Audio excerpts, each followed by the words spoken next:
जी यीशु में आप सबकी सलामती हो। खुदावंद आपको बरकत दे। मेरा नाम है सुनील शाहिद और मैं अपने यूट्यूब पर जो मसीही प्रे ऑफिशियल है उस पर वीडियो अपलोड करता हूँ। खुदा का खादम पास्टर खालिद एम नाज जिनकी वीडियो मैं अपलोड करता हूँ, आप उसको देखें, सुने और खुदावंद से बरकत पाएँ और कसरत से बरकत पाएँ। खुदावंद आपको और ज़्यादा बरकत दे और उसको देख के शेयर करें और सब्सक्राइब करना ना भूलें। बेल आइकन को जरूर दबाइएगा ताकि आप करें। Praise God. और मैं शुक्रगुजार हूँ कि पीएमआई टेलीविज़न के ज़रिया से इस प्लेटफॉर्म पर खुदा ने जो हमें मौका दिया कि हम इंजील का पैगाम दुनिया भर में पहुंचा सकते हैं, सुना सकते हैं। और ज़मानों के आखिर में बदी की कुव्वतें भी मुतहर्रक हैं। और मैं गौर कर रहा था कि डेविल, इब्लीस, शैतान, सेटन सोता नहीं है, दिन रात वो लगा हुआ है लोगों को जहन्नम में ले जाए, क्योंकि वो अकेला और उसकी बदरूहें अकेली वहां पर नहीं जलना चाहती, वो और भी लोगों को लेकर जाना चाहते हैं। लेकिन खुदा का एजेंडा जो है, लिखा है कि यीशु मसीह ने फरमाया यूहन्ना की मार्फत इंजील में कि चोर नहीं आता मगर चुराने, मार डालने, हलाक करने। यीशु ने कहा मैं इसलिए आया वो जिंदगी पाए और कसरत से पाए। ये एजेंडा है खुदावंद यीशु का। आमीन। उसी एजेंडे को लेकर हम भी दुनिया में इंजील का प्रचार कर रहे हैं ताकि लोग खुदा की बादशाहत में जा सके। आज का टॉपिक है दाऊद की तरक्की का राज। कि दाऊद की जिंदगी में जो सीक्रेट था वो दुआ थी, जैसे पोशीदगी में दुआ। एक ये भी टॉपिक था कि ईमानदारों का जो सीक्रेट है वो पोशीदगी की दुआ है। तो आज जो दाऊद की लाइफ में सक्सेस था, उसकी तरक्की जो थी, उसके मुतालिक हम सीखेंगे कि उसकी तरक्की का राज क्या था। मेरे साथ कलामी खुदा में से तवारी की पहली किताब है, निकालिए बाइबल मुकद्दस में से, ओल्ड टेस्टमेंट के अंदर, पुराने अहदनामा में तवारी की पहली किताब है, 11वां बाब है और 9वीं आयत मुकद्दस, वर्स 9। तवारी की पहली किताब 11वां बाब और उसकी 9वीं आयत मुकद्दसा को हम तिलावत करेंगे। आओ कलाम खुदा में से सुने। खुदा की कलाम में मरकूम है, और दाऊद तरक्की पर तरक्की करता और गया, दाऊद तरक्की पर तरक्की करता गया क्योंकि रब्बुल फ़ाज उसके साथ था। पाक कलाम के पढ़े, सुने, समझे और कबूल किए जाने पर खुदावंद की बरकत सबके यहाँ आमीन। बड़ी खूबसूरत आयत है। और दाऊद तरक्की पर तरक्की करता गया। आगे वजह भी बताई है, क्योंकि रब्बुल फ़ाज उसके साथ था। हालेलुया। आज हम सीखेंगे दाऊद की तरक्की का राज क्या था।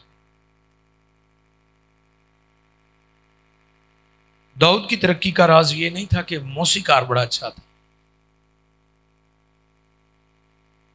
कि ये समझते कि शायद वो गीत बड़े अच्छे लिखता था, शायर बड़ा अच्छा था, म्यूजिशियन बड़ा अच्छा था, प्रशिश बड़ी अच्छी करता था, आवाज बड़ी खूबसूरत थी। कई लोग ये गुमान करते हैं ना जी मेरी आवाज बड़ी खूबसूरत है, इसलिए मैं बहुत मशहूर हूं, इसलिए मैंने बड़ी तरक्की की है। लेकिन दाऊद की तरक्की का राज ये नहीं था। आज चंद एक नुकात में आपकी खिदमत में पेश करूंगा, लेकिन उसके साथ साथ यह भी बताना चाहता हूं कि दाऊद वो शख्स है जिसके बारे में कलाम फरमाते हैं कि ये शख्स खुदा ने कहा है उसके बारे में, खुद खुदा ने स्टेटमेंट दी है कि ये मेरे दिल के मुआफिक है। दुनिया में बहुत सारे अवार्ड हैं, देखिए ना, नोबेल प्राइज जो है, नोबेल स्वीडन के अंदर वो दिया जाता है। वो बिल्डिंग मैंने देखी हुई है यूरोप में, और लाखों डॉलर उस शख्स को इनाम भी दिए जाते हैं जिसको नोबेल प्राइज दिया जाता है और चंद एक लोगों को मिलता है। दुनिया में हर शख्स के पास नहीं है, बहुत खास लोग हैं और वो अपने आप को बड़ा फील करते हैं कि मुझे नोबेल प्राइज दिया गया है, मुझे अवार्ड दिया गया है, या कोई और भी अवार्ड दुनिया में है। आपकी पाकिस्तान में सदारती अवार्ड होता है जी, ये फलां अवार्ड है, ये फलां अवार्ड है। मुख्तलिफ ममालिक ने उनको मुख्तलिफ नाम दिए हुए हैं और अगर किसी को मिल जाए कहता है ये सदारती अवार्ड याफ्ता है, लोग बड़ा प्राइड फील करते हैं। लेकिन अगर खुदा किसी के बारे में ये बात कहे कि ये मेरे दिल के मुआफिक है, इससे बड़ा अवार्ड कोई और नहीं हो सकता। दाऊद के लिए सबसे बेहतरीन एहसास की बात यह थी कि वो खुदा को पसंद था। और आज सुबह मैंने बताया था कि खुदा ने याकूब से मोहब्बत रखी और ईसाऊ से अदावत, क्योंकि वो बदनीयत शख्स था। खुदा का मकबूल नजर होना, खुदा को पसंद आना, यह बहुत बड़ा एजाज है। कई दफा हम लोगों को खुश करते रहते हैं। पौलुस रसूल खतूत में लिखते हैं कि अगर मैं आदमियों को खुश करता होता तो मसीह का बंदा ना कहलाता। आज आप गौर करें कि ईमानदार किस तरीके से दुनिया को खुश करने की कोशिश कर रहे हैं। लेकिन दाऊद की जो फर्स्ट प्रायोरिटी थी वो ये थी कि वो अपने खुदा को खुश करता था। फिर दाऊद के बारे में मैंने देखा कि दाऊद ने बुढ़ापे में सरफराजी या तरक्की नहीं की। कई लोग सारी जिंदगी पिसते रहते हैं, स्ट्रगल करते रहते हैं, कुटते रहते हैं और बिल आकर बुढ़ापे में जो दुनिया तो जानता उन्होंने टाइम होंदा उदो सरफराज हो जाते। लेकिन दाऊद एक ऐसी शख्सियत और हस्ती है जिसको बुढ़ापे में सरफराजी नहीं मिली, जवानी में खुदा ने उसे सरफराज किया था। लड़कपन में छोटा लड़का था। दाऊद की तरक्की का राज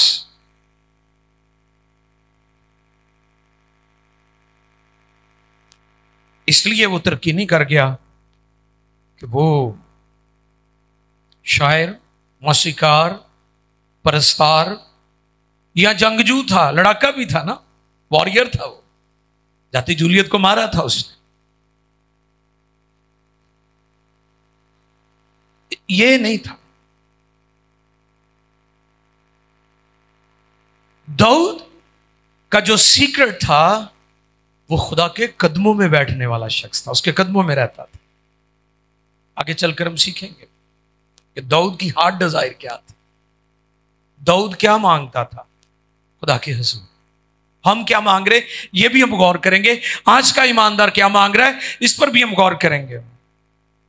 लेकिन मैं आपकी खिदमत में जो आज पैगाम शेयर कर रहा हूं वो दाऊद की तरक्की के राज के मुतालिक शेयर कर रहा हूं।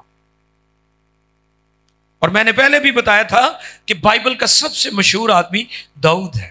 ज़बूर 51, साम 51 वर्स 10, ज़बूर 51 और उसकी 10वीं आयत। ये पहला, मैं गुज़श्ता ज़मानों को याद करता हूँ। क्या जी?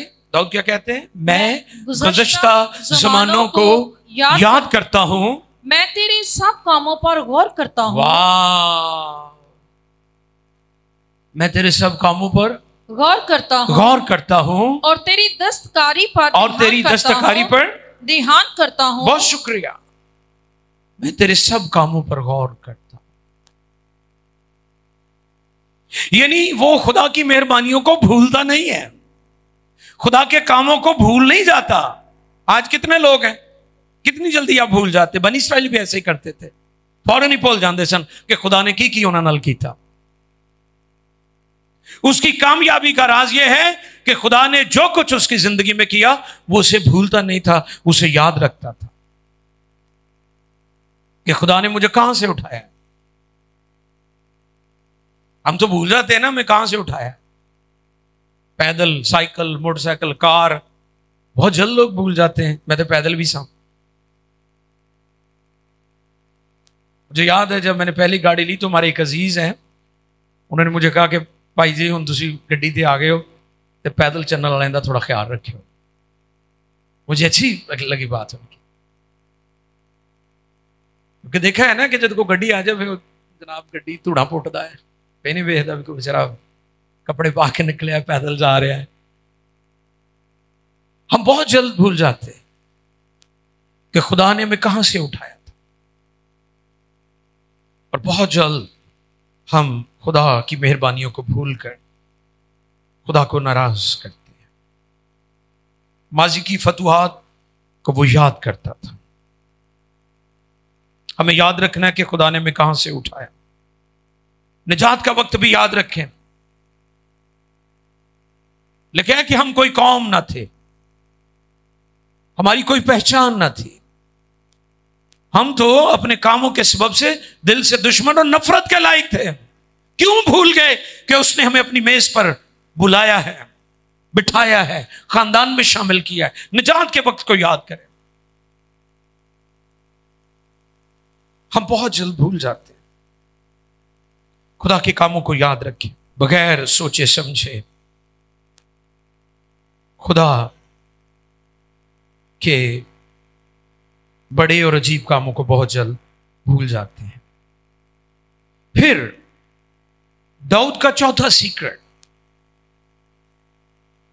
ज़बूर 141, साम 141 और उसकी तीसरी आयत। यह मेरा मनपसंद ज़बूर है और दुआ रोज़े की इबादत में मैं इस ज़बूर को बहुत तरजीह देता हूं। और मैं चाहता हूं कि हम देखें दाऊद की लाइफ में जो चौथा सीक्रेट था कामयाबी का, वो क्या था। ए खुदावन मेरे मुंह पर पहरा बिठा, मेरे मुंह पर पहरा बिठा, मेरे लबों के दरवाजा मेरे लबों के दरवाजा की निगहबानी कर। शुक्रिया। बेतामिल बोलने वाले की जुबान तलवार है, तलवार दा की काम होता है। जिन लोगों की जुबान उनके कंट्रोल में नहीं है, जिनकी गुफ्तगू उनके कंट्रोल में नहीं है, वो तलवार का रोल अदा करते हैं, तलवार जैसा काम करते हैं, जो काटती है, जो छलनी करती है, जो घायल करती है, जो फाड़ती है लोगों को। आज कितने लोगों की जुबान बेसाख्ता, बगैर सोचे समझे वो गुफ्तगू करते हैं।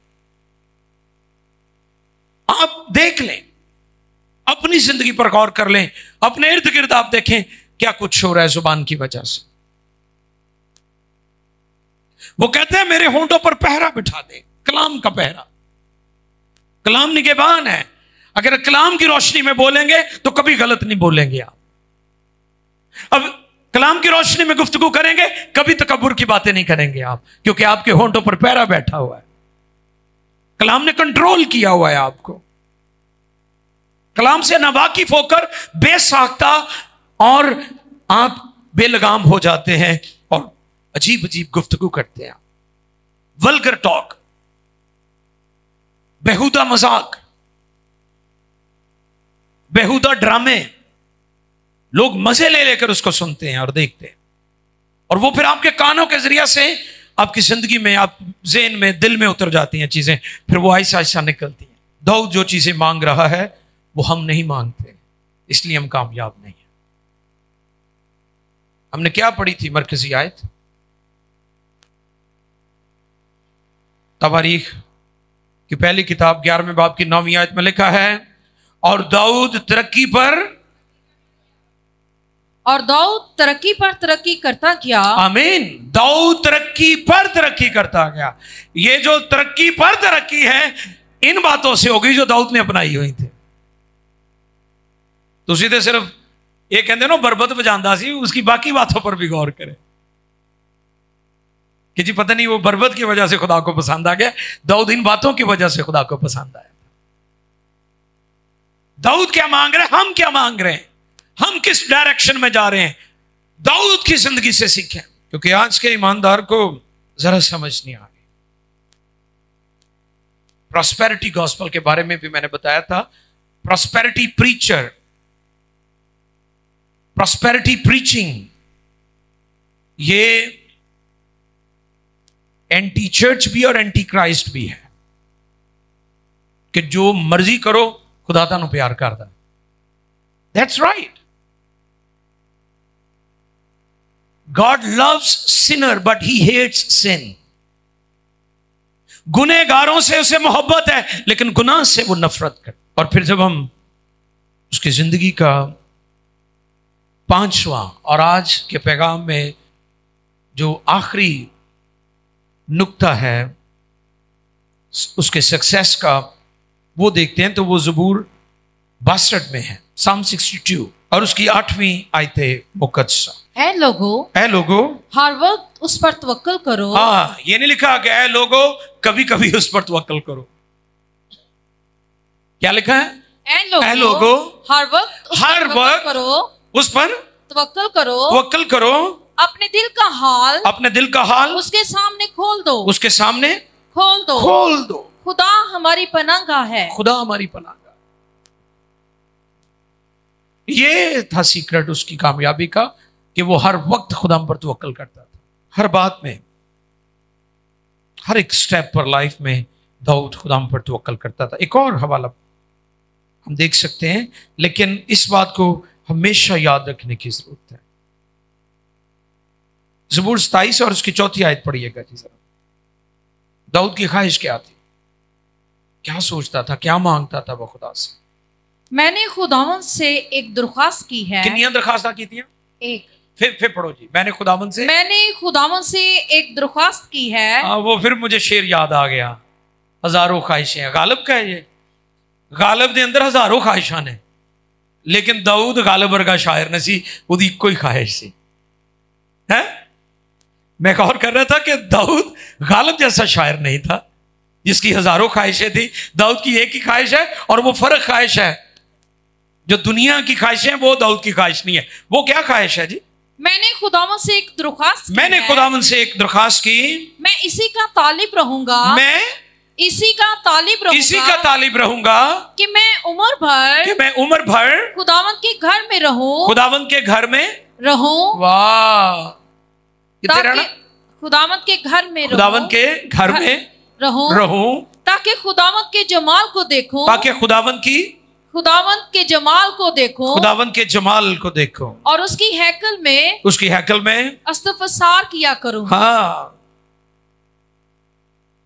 क्या ख्वाहिश है उसकी? खुदावन के घर में रहूं। हाँ जी, हाँ जी, खुदावन के घर में उम्र भर। एक ही ख्वाहिश है उसकी। कितनी ख्वाहिशें हैं दाऊद की? जैसे मैंने कहा कि गालिब तो कहता है हजारों ख्वाहिशें हैं, दाऊद कहता है एक कोई ख्वाहिश है। शायर था ना दाऊद भी। दाऊद की एक ही ख्वाहिश थी और वो ये थी कि मैं खुदा की प्रेजेंस में रहूं। आपको पता हमारी कड़वाहट क्यों नहीं खत्म होती? हम खुदा के कदमों में वक्त नहीं गुजारते। गुस्सा छोटी कड़वाहट है। अगर किसी शख्स की जिंदगी में गुस्सा पाया जाता है, ये बहुत बड़ी कड़वाहट है, उसकी शख्सियत को बर्बाद कर देता है गुस्सा। और मैंने पहले भी बताया था, कलाम में लिखा है गुस्सा तो करो मगर उसकी एक लिमिट बताई गई है। और उसमें लफ्ज डेंजर जोन मैंने इस्तेमाल किया था कि कई लोग डेंजर जोन को छू रहे होते हैं, वो गुनाह के मुर्तकिब हो रहे होते हैं। दाऊद की एक ही ख्वाहिश है और वो ये है कि मैं खुदा की हजूरी में, उसके कदमों में, उसके घर में रहूं। आज कितने लोग हैं जो चर्च खुशी के साथ आते हैं, इबादत खुशी के साथ? हाँ, दिखा सकते हैं मुझे अपने हाथ। जोड़े नहीं खुशी ना आते वो भी ना, वो भले थले रखन, मैं मजबूर नहीं कर रहे। सही तरह ऊपर दोनों हाथ लहरा सकते हैं आप, ताकि मुझे पता चल जाए आप खुशी से इबादत के लिए आते हैं। आमीन। और ये तो मैं कन्फर्म कहांगा कि तुसी वाकई खुशी वाले हो। इन्नी ठंड दे विच वो ही आंदा जिन्हों खुदा ना मुहब्बत है, नहीं तो बाकी ते रजाइयां ना मुहब्बत करन दे ने। इन्नी ठंड जो ही आंदा है जिन्हें वाकई कश्तियां जलाइया हुई ने, जिन्होंने दिल रोशन हो चुके हैं खुदा दे प्यार नाल, जिन पर खुदा की पहचान का मुकाशफा खुल गया है। ये काम वही करते हैं, बाकी नहीं, बाकी औखा काम। उम्र भर खुदा उनके घर में दाऊद की एक ही ख्वाहिश है। गालिब कहते हैं हजारों ख्वाहिशें हैं जो सारियां गलत। वो टाइटैनिक का भी मैं दसिया सी ना, एक टाइटैनिक खुदा ने बनवाया सी नूह कोलों, कश्ती बनाई थी ना, बच्चे गीत गाते हैं, हजरत नूह ने कश्ती बनाई। लोगों ने उसकी, लोग तो मजाक उड़ा रहे थे कि न बारिश न बादल न तूफान न हवाएं, धूप निकली हुई थे। एक ही कर रहे ने बुजुर्ग, एक वो कश्ती थी जो खुदा की मर्जी से बनाई गई और उसमें रासबाज सवार हुए थे और वो बच गए थे। एक वो कश्ती जो बरतानिया के तकब्बुर से भरे हुए लोगों ने बनाई थी, टाइटैनिक। और इसका मतलब मैं वो पढ़ रहा था मीडिया में कि देवता की मानिंद कौन, स्ट्रांग देवता, या ऐसा खुदा, ऐसा देवता, ऐसा मबूद जिसको कोई शिकस्त नहीं दे सकता, जिसे कोई डिफीट नहीं कर सकता। वो गर्क हो गए, पानी की तह के नीचे हैं और जुड़े उदा मलबा देखणगे वो भी थले रह गए बेचारे। अब गौर करें, एक वो कश्ती है जो खुदा की मर्जी के मुताबिक बनाई गई, उसमें लोग सवार हुए और वो बच गए थे। और टाइटैनिक में सवार होने वाले गर्क हो गए क्योंकि वो खुदा की मर्जी के मुताबिक नहीं। आज लोगों के अंदर जो ख्वाहिशें हैं वो खुदा की तरफ से नहीं है, उनकी अपनी ख्वाहिशें हैं, इसलिए वो बर्बाद हो रहे हैं। और दाऊद के बारे में हम पढ़ते हैं, और दाऊद तरक्की पर तरक्की करता गया। हालेलुया। तरक्की पर तरक्की, बरकत पर बरकत, फसल पर फसल, बरकतों पर बरकतें नाज़िल हो रही हैं उन लोगों की जिंदगी में जिनका दिल दाऊद जैसा है। उनको तड़पना और तरसना नहीं पड़ता क्योंकि उन्हें खुदा की पहचान का मुकाशफा मिल गया है। और जो कुछ खुदा का है, जो उसके पैरों को आ रहे हैं, वो उनका भी है। दाऊद का यह सीक्रेट था। दाऊद तरक्की पर तरक्की करता गया। दाऊद खुदा को इसलिए नहीं पसंद आया, वो वॉरियर था, जंगजू था, नो, या साजिंदा था, या शायर था, या मौसीकार था, कंपोजिशन बड़ी अच्छी बनाता था, या सिंगर बहुत अच्छा था। गॉस्पल सिंगर्स जैसे आजकल है, खुदा का म्यार ये नहीं है।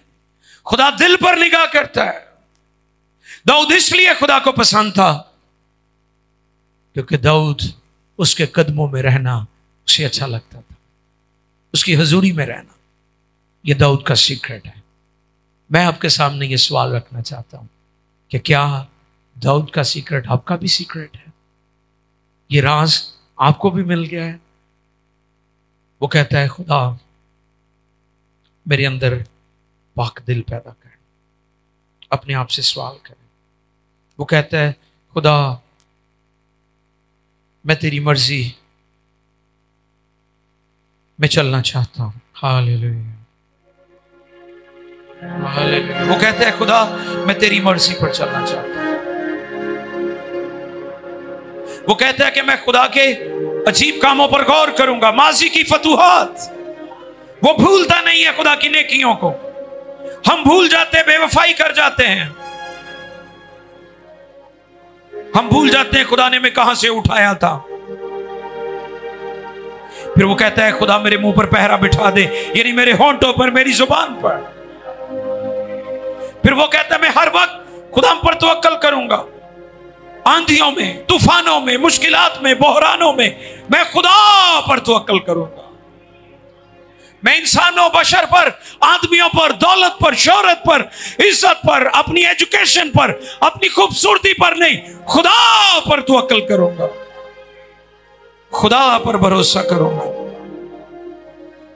ऐ खुदा हमारी मदद कर, ऐ खुदा हमारी मदद कर, ऐ खुदा हमारी मदद कर, ऐ लश्करों के खुदा हमारी मदद कर। और सब मिलकर